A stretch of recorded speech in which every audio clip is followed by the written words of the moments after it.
So for people out there that are in apartments and condos, it shows you can still grow. Yeah, you Don't can. let it don't let it dissuade you from Mhm. thinking, yeah, you can't grow, have a garden and grow some veggies and whatever and herbs and whatever. Yeah. Yeah. Yeah, and it just depends on what you want. I mean, they have whole garden walls that you can buy now. Right. I've seen And they those. have like I've seen it. Yeah. transparent refrigerator compartment type things that you can grow things in. So you can always have fresh stuff. So it just depends on your budget and the space that you have to work with.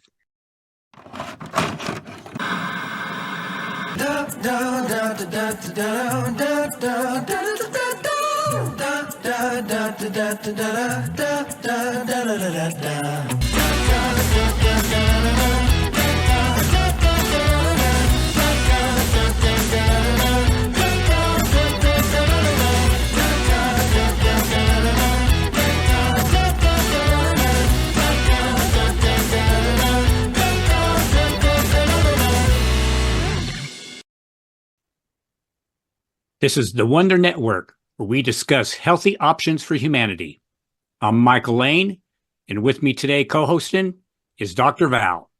Dr. Val is a retired seasoned naturopathic physician and registered nurse with over 4 decades of experience spanning various realms of acute care, including emergency, intensive care, cardiac care, home health, and home hospice. How you doing today, Dr. Val? Good, Michael. How are you doing? I'm doing great. What do we got on the schedule today? What are we talking about today? Gardening, one of my Gardening, yes. favorite subjects. Yeah, everybody likes gardening. Yeah, and it's a huge subject. So this is going to serve as an intro Okay. because I found a lot of people don't even know what some of the last two terms we're going to talk about are. And so I'm just going to go into a little brief thing and how you get started with it. And we'll have a whole series on gardening and That that'd be different good. I think, different yeah, they'll methods. like that. Everybody will like that. Yeah. So the Especially first this thing I time of wanted to year. start with, pardon? Especially this time of year. Yeah, yeah, it's time. Especially if you live in the frigid north. Yep. This is time to start planting. Whereas here in Arizona, we would already been planting since February. And we'll Yeah, go keep ahead and rub, going rub go until ahead like and rub it May. in. Yeah, rub it in. Yeah, well, you can laugh at me in August, July and August when I'm melting. Yeah. Yeah, that makes it a little bit hard to be here. Okay, so the first thing that I wanted to talk about was conventional gardening. I think that most people don't understand that that also covers what you do at home. So, we all think about farms and they have all kinds of tractors and everything else and, different machines to harvest the crops. And, that's a big thing. And I Right. don't know anything about that. I do know somebody that knows about that and has written over 300 books on it. And maybe we can get him on talking about it at some point. Yes. But, um, but the conventional gardening, as far as most people go that are not farmers, is that they do it in their home, whatever space they have.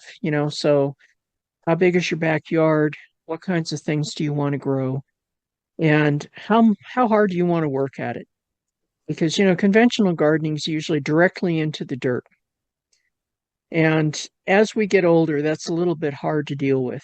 It's hard to bend over, and especially if you're weeding and things, it's a pain in the butt.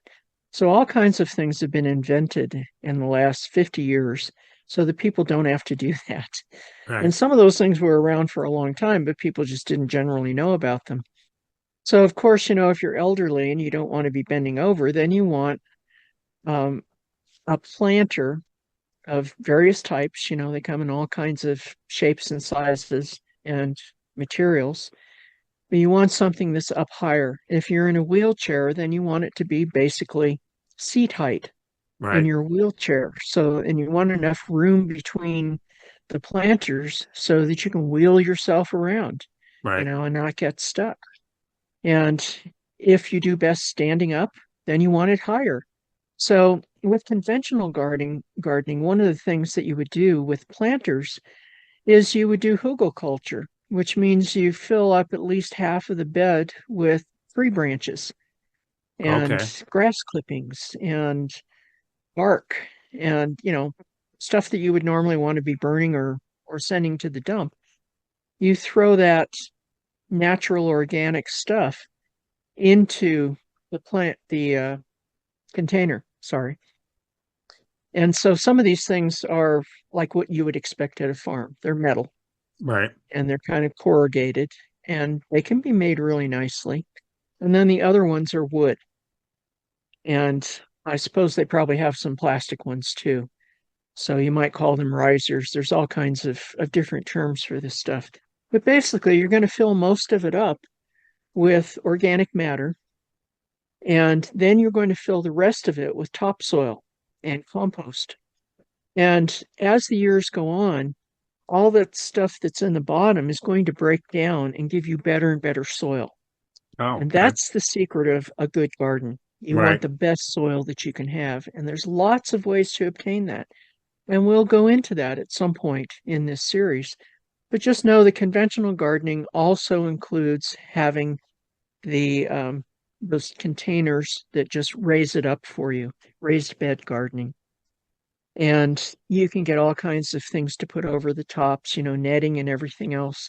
Depending on where you live, you might have to have deer fencing because Right. they're going to think that all of your fruits and veggies that you're growing are wonderful, and then you won't have any.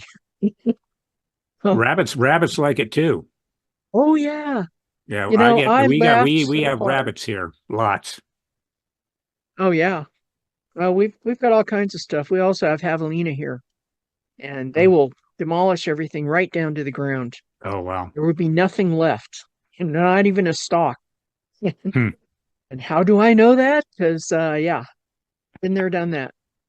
But I tell you, I had to laugh so hard. This friend of mine got all excited about gardening, and so he made some small raised bed gardens, and he had all kinds of stuff. He had corn, he had fruits and veggies, and was doing really good. And then he sent me this video of this fat squirrel sitting on the fence, chowing down on an ear of corn. And he's like, buddy, please just leave me an ear. He said, this squirrel's getting fatter and fatter. He ate all the corn. Oh wow. And then they had the rabbits that were eating all the berries and leaves and things. And he was so frustrated. I was laughing my butt off because, the animals need to eat too. So my way of doing a conventional garden is to also plant for the animals Oh, outside of the area that I want for me. right. And then that way, you plant whatever's indigenous to your area. Like we have deer here, and in some areas they have elk. We have lots of javelina, lots of coyotes, and we have rabbits. We have all kinds of stuff out here. So, it's the desert Southwest. So, you don't normally see them, but when you do see them, you'd be surprised at how many there are. Right. So I like to plant things for the other animals and keep an eye on it and, plant them the way nature would. Like one of the things that they do in Asia is they'll take a clay ball, uncooked clay, and they'll just stick seeds in there, types of seeds that grow together. And then they'll just throw them out there. And it might take a couple years for the seed ball to really fall apart, but Right. then you have more natural planting. And so you can do that if you want with conventional gardening. Well, you could do it with other things too. But with conventional gardening, the whole point normally is to have things growing in nice, neat rows, which is, by the way, not the best way to grow things. And as far as pests go, it's much easier to control them if you plant like Mother Nature does. You don't see whole groves of things usually. You don't see nice, neat rows. You see everything all mixed together, not an Right. inch of bare ground, Okay. and it works. But it's a pain in the butt to harvest that way. Right. So why are you growing things? So anyway, that's the conventional realm. And then we have containers, which is the next most conventional thing, because a lot of people grow things on their patios or balconies and they have to have a container because they have to have something to put the dirt in and the plant. And so you can grow all kinds of things depending upon your area. And a lot of them are fine being outside. And if not, then you might have to put them inside for the winter. So, for instance, a big craze in the last several years has been coffee. People want to grow coffee trees. Hmm. And you can, even in an area that snows, if you put it against a in the corner of a wall that's like a brick wall, some kind of ceramic heat absorbing substance, and then you protect it at night, like with a screen, Okay. um, plastic across that open end, because it needs to be warmer. It's a tropical plant. Or it's actually more correctly, it's in the mountains of the tropics. But anyway, you can do it. So it just depends on what you want. If you want to grow your own vegetables and fruits, which I highly recommend because it really is amazing the taste of the stuff that you grow yourself organically. So amazing. And there's a lot of other stuff that goes into that. You have to understand what the plant needs and then amend your soil so that that's going to work for that plant. Do the same thing with conventional gardening. Right. Okay, then the next thing is hydroponic, which is something that I moved into several years ago because I have no land. I'm in a condo. So I have a parking lot out in front and I have rocks and bushes and we're not allowed to put anything else in there. And then I have about 2 feet of dirt in the back that's not allowed to have anything. And then the common green area, lawn, but it's narrow. So there's no place for me to grow anything except my front patio, which is blisteringly hot in the summertime. So everything dies. Right. Even the cacti have a hard problem with it there. Wow. It's pretty bad. It's a southwest exposure. And so it's difficult. So even though I'm in the mountains of Arizona, it's still really hot in the summertime. So you have to look at what you've got to work with. So I went Right. indoors and I had a jungle in here. I Hmm. still have a fig tree in here. It was not happy when the 5G got turned on, so it's looking a Oh, little poor. But I had indeterminate tomato plants, which means they never stop growing. So I had this stuff that was going up the wall to the ceiling, all the way across the wall onto the other wall, and it was wrapping around. I had one too growing in the bathroom that I had to put hooks in oh and put some gosh. twine on it to hold the stems up. And I had nice ripe tomatoes all over the place. Yeah, it was really wonderful. And I had bell peppers and I had all manners of greens and I had beans, green beans, Hmm. black raspberry, Ooh, nice. uh, beets, carrots, all kinds of stuff growing in a little tiny dark condo. So for that takes some investment because you need grow lights. You have to have some kind of a watering system because you have to change out the water about every 2 weeks. Okay. And then you have to have hydroponic chemicals in order to nourish your plants. Right. Now, there's a bone of contention with that because the all organic people will absolutely refuse to use anything that's non organic. And I get frustrated with that because we're talking about growing plants in a way that they don't normally grow. We're talking about giving the plants the chemicals that they need. Yes, it would be nice if they could get all organic, but unless your plant can survive strictly on a bokash formula, which is a compost tea, basically, and you don't mind the smell of the compost tea, then, you know, okay, you can go organic, but if not, you're just going to use the chemicals. And the plants do fine and they taste amazing. So I had all this stuff growing until 5G turned on. And I'm a block away from it, and the water's Oh pointed gosh. directly at my place, Wow. and it killed everything. So, I mean, I had peppers, I had several varieties of peppers, I had all kinds of stuff. I literally had a jungle in here, and not anymore. In fact, it's been very difficult to grow things since then.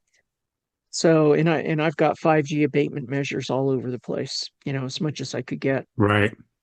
So, yeah, but hydroponics is fantastic. If you want to start small, you want to try your hand at just one or two plants, then you want to pick something easy, like tomatoes. Right. Tomatoes are very easy. The only precaution I have for that is unless you know how to do biogeometry or something like that, where you can keep the white flies off of it and the gypsy moths, you might not want them in the house. Now, I experimented with biogeometry and I found out that the moths, you can't stop. You basically have to pick them off. As soon as the larvae get big, the tomato hornworms, pick them off. Hmm. It's hard to get the moths to go away. However, the white flies, I watched one, I experimented outside first, and I watched one come along and it landed on my tomato plant. And I was looking at it like a hawk. And then it got up and it lazily went away. And I never had another white fly approach it. Oh, wow. Yeah. And that was using color and dowsing to find the perfect spot to put this little stick of color. Oh, And so it does work, okay. but except for the gypsy moths, they will get in there, but you can pick those off, so it's not too bad. So hydroponics is not difficult once you get the whole idea of it. Yes, you are growing the plant in water and chemicals. That's it. So you need a container. You want to change the water about every 2 weeks. So I finally rigged up a system that works right about the time that the 5G killed my plants. So, Hmm. oh well, but I can Of tell other course. people how to do it. So yeah, that was a problem. Okay, then the next thing is aquaponics. Now, aquaponics is very interesting. They do this in a lot of greenhouses. That's where you have a giant fish tank and you have the water circulating from the fish tank into the plants, which are basically growing hydroponically, usually, but you can also do it with dirt, but you put the water kind of underneath. You have to have a way to collect it. It's a lot more complicated. But basically, you're recycling the water from the fish. So you have fish feces in it and Oh, urine, and then you treat it past the fish with things that are safe for the fish too. And it goes and it nourishes the plants. And there are big greenhouses that do just that.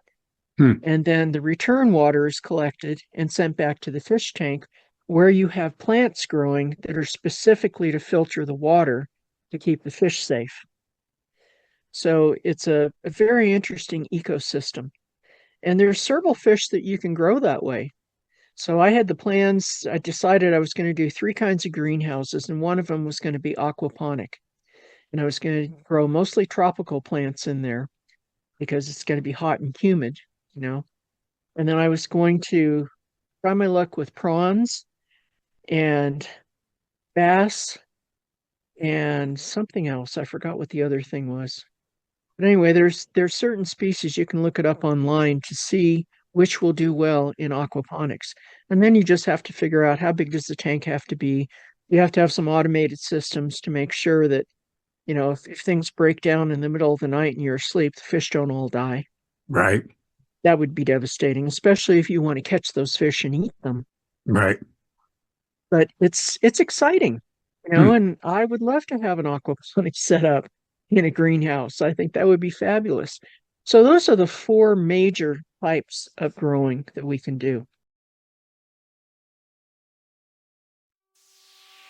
To heal, to recover from illness or trauma, to regain health and recuperate the physical, mental, and emotional body. But how? How do we truly do that? Bring on the healing vibrations of essential oils. Born of life-giving essence, the plants that surround us are captured in time by extracting some of the highest healing compounds known to humankind. From ancient civilizations and spiritual elders to sacred shamans and medicine men to midwives and even surgeons, our ancestors used these precious oils as medicine. Embracing the natural world, we recognize the importance of this long-lost plant-based pharmacy and invite you to be inspired by the magical medicine they provide. Awaken to the healing power within you and start your wellness journey today.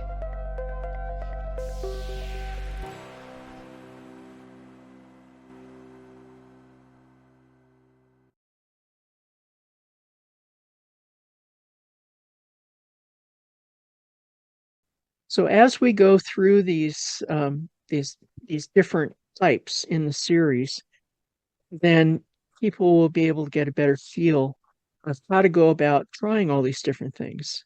And I mean, you can try something really easy. If you want to try aquaponics in your home, just get a fish tank with all the accoutrement and put your fish in there, and then get a styrofoam and put some holes in it and put some plants in there with their roots down into the fish tank.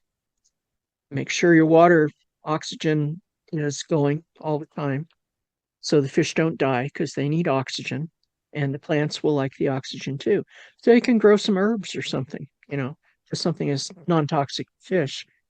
And you could grow small things that way. You could grow strawberry plants, you know, So maybe. and the I don't know. fish helped The the fish help to growth of fertilize. everything. Yeah. Yeah. And the Huh. plants help to strain the water. So Right. there's So it's certain ones you can use and certain ones you can't use. So basically, you'd have to really get into it a little bit more than that. But if you wanted to start small right. with a 5 gallon fish tank, there you go. You could do it, Okay. and just see how you like it. Right. That's a really interesting, yeah, way of do. I've heard of it, but I haven't really looked into it. Yeah, I didn't realize the whole biological aspect of how it works. And yeah, so you got the fish. It helps the growth of the plants, and then the plants, like I said, they double back and filter water for the fish. So it's kind of, yeah, this cycle of win-win for everybody. Yeah, that's kind of Yeah, cool. and it's Yeah. fun. You get hooked on this stuff. When I first started hydroponics, you can start that in a mason jar, you know, and Right. you just rig your lid, so that you can put the plant in it. But I mean, I went crazy. I had monster basil growing. It was amazing. Hmm. And I mean, I had so much stuff growing that it was so much fun to go harvest. And I had so much stuff I had to give it away Right. because I'm just one person. And other than my cat, now I have one cat that likes his salads. And the first time that I realized this was when I had my bathroom shower was the guest shower, so I was using it to grow plants. Hmm. And I had all kinds of plants in there. I had several kinds of lettuces, I had herbs, I had green beans, and everything was growing great. And I was out doing something, and I came back one day and I opened up the shower door and looked, and my green bean plant with the leaves that were like this big had about three of the leaves that were half eaten just since the morning. And I was like, oh my God, I was looking everywhere. I thought maybe some lizards got in here or something. Right. I was trying to figure out what did this. I was looking for caterpillars. I was just beside myself. And not only those plants, but also several of my lettuces were half eaten. The basil, the cilantro, and Wow. something else. I had something else Cilantro too, growing there. huh? Oh yeah. It You was had it that? was like devastation. And the lettuces that were not eaten were trampled. So I'm thinking, how did this happen? So I'm sitting there and I'm pondering all this. And as I'm pondering it, this big black and white furry bug appears. And it was ravenous. Hmm. And I watched it climb up onto the top of the shower and fall down onto my lettuce and just go to town. Wow. Well, that was my cat, Stan. Oh my gosh. And he was having the time of his life. And when I had left the bathroom door open and the lights on because, you have to have grow lights. And he was just jumping up onto the top of the shower from the toilet and just jumping down and eating his fill and then jumping out. He was quite happy. And cats are carnivores. Yeah, but he loves his Wow. greens. The other problem I had with him was I was growing a zucchini, and I didn't realize that the flowers, you have to hand pollinate them indoors because they have male flowers and female flowers. And while they're on the same plant, they don't open at the same time. Oh, So you really should have two zucchini plants so that you okay. can do that easily. But I had pollinated one and I had this little zucchini and it was so cute. And it got to the point where it was about to be harvested. And the next day I went there, harvested. This was in my living room. And again, half of a couple zucchini leaves were eaten, and my zucchini was gone. Oh, Oh yeah. So if you have animals, you have to wow. protect your hydroponics from those animals. I'm amazed that your cat ate cilantro because cilantro's a strong tasting, Huh? plant. I mean, a lot of humans don't even like cilantro. I like it, but I know a lot of humans. And I don't know, I just find that amazing to see a cat that would eat cilantro. Wow, Oh yeah, he did. He ate the heck out of it.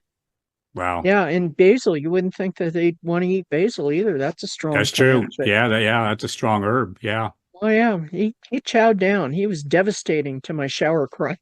wow. So I learned I had to keep all the doors closed, So and you I you had to put a really, fence up. yeah, you put a fence up. This is all indoors, right? Yeah. Yeah, this is in my living Put room. putting a fence up on your indoor plant. Oh my gosh. From domestic, yeah, your domestic animals. Oh my gosh.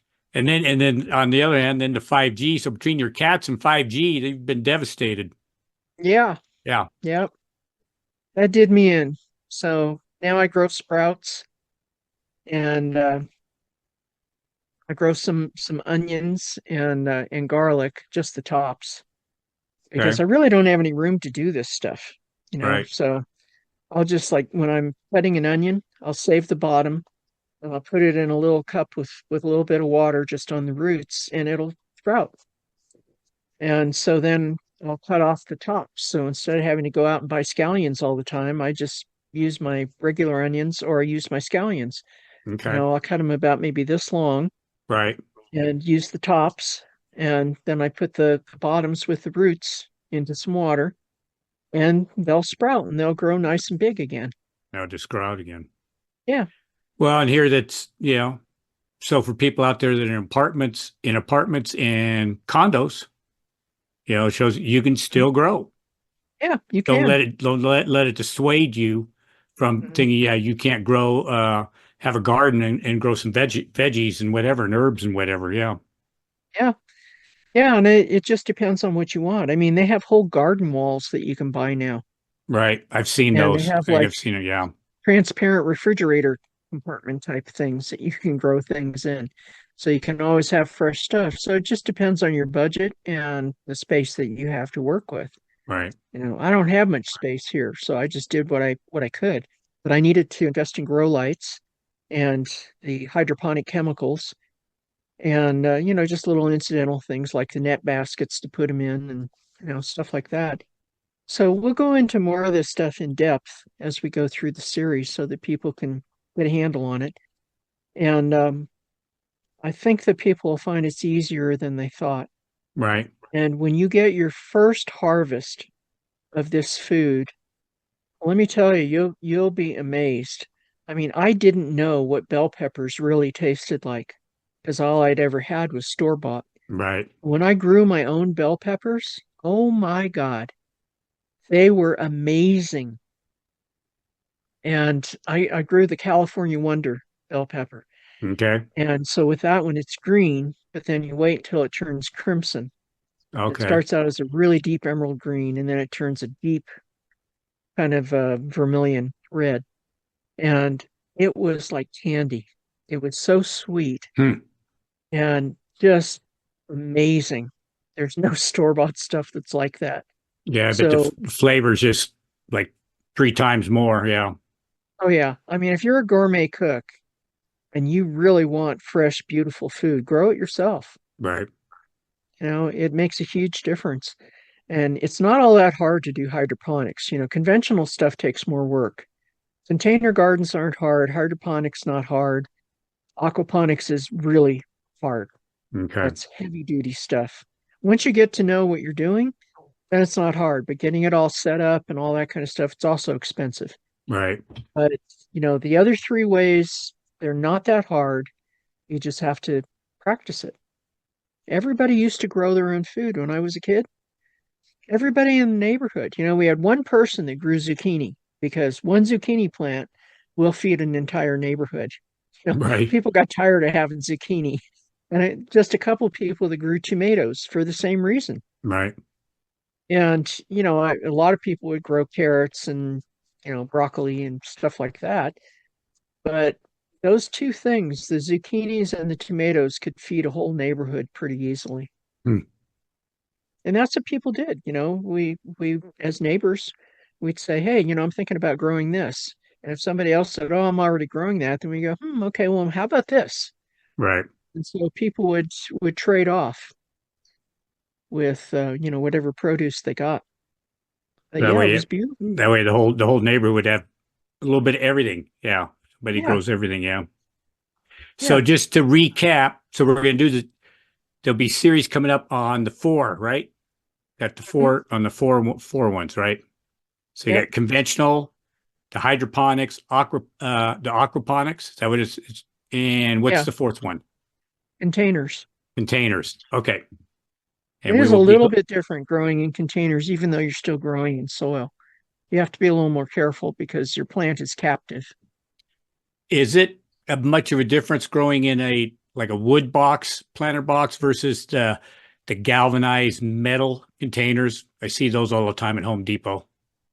It could be, yeah, I just it wonder. I'm depends. wondering if that galvanized metal, if it leaches into the soil or anything, or if it's better to stay with a I wood haven't seen that box. that's been a problem, but what has been a problem is the heat. Oh, okay. Yeah, especially here where I live. Right. Yeah. Yeah, you could dry your plants out really quick or steam them. I gotcha.